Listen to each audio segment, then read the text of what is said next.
With us and pray for us. Colossians chapter 3. Colossians, Paul's letter to the church at Colossae, chapter 3. We'll start reading at verse 16. The page is flipping, the second to right behind Ephesians. We find Colossians. If you're still having trouble, we'll see you on Tuesday.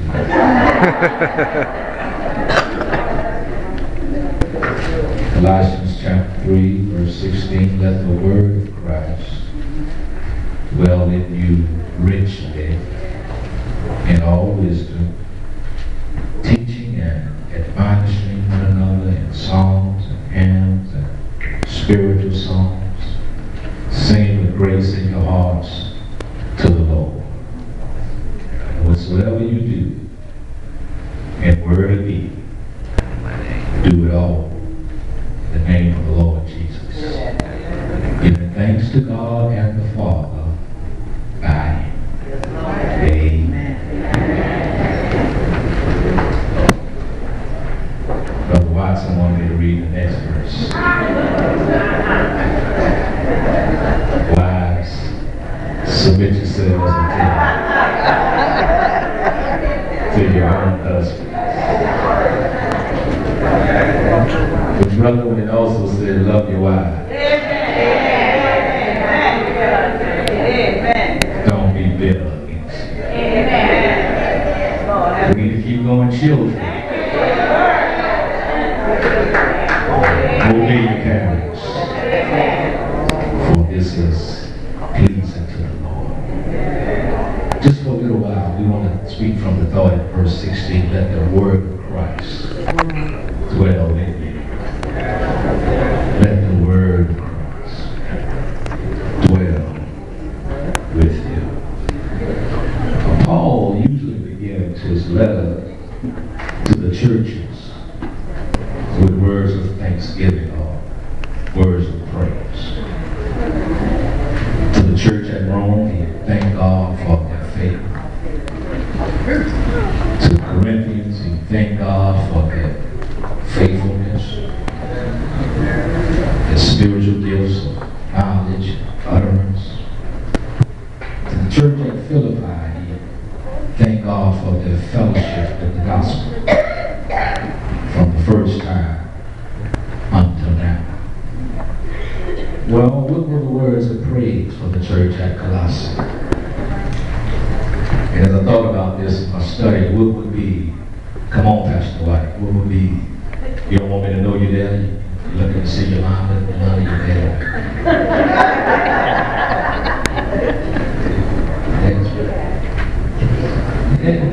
Yes, he might have some money for you, baby.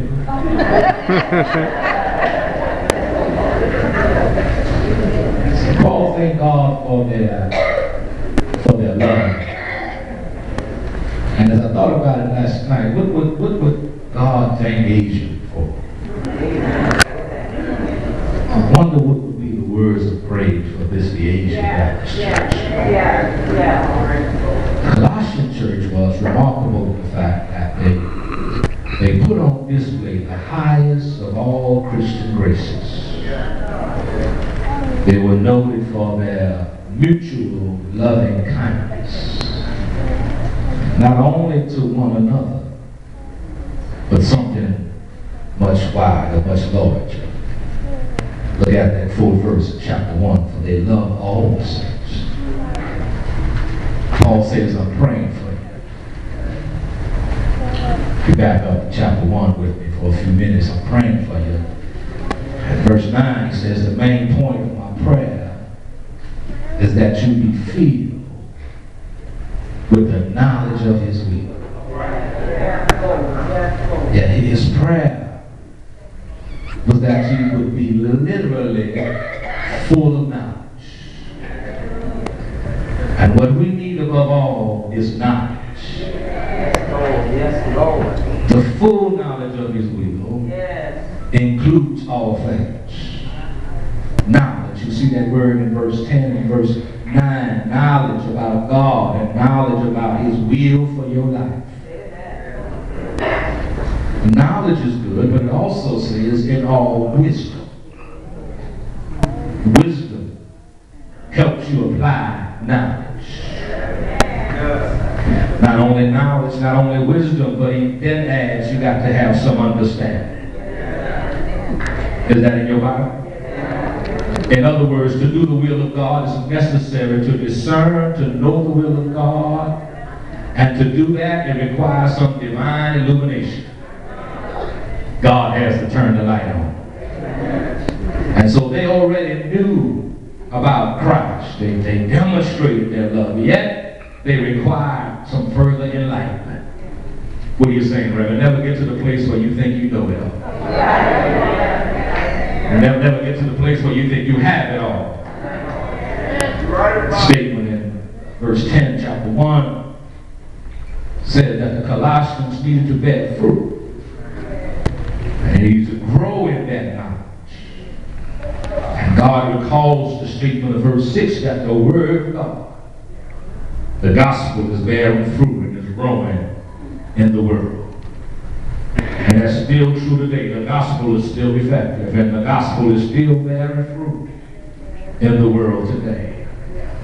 The text also suggests that our lifestyle, our conduct, will recommend the gospel to others. Preach as often as you can, and use words if necessary. I need to replay that, Sister Hubbard. I think they missed that. I said, preach as often as necessary, and use words when necessary. In other words, let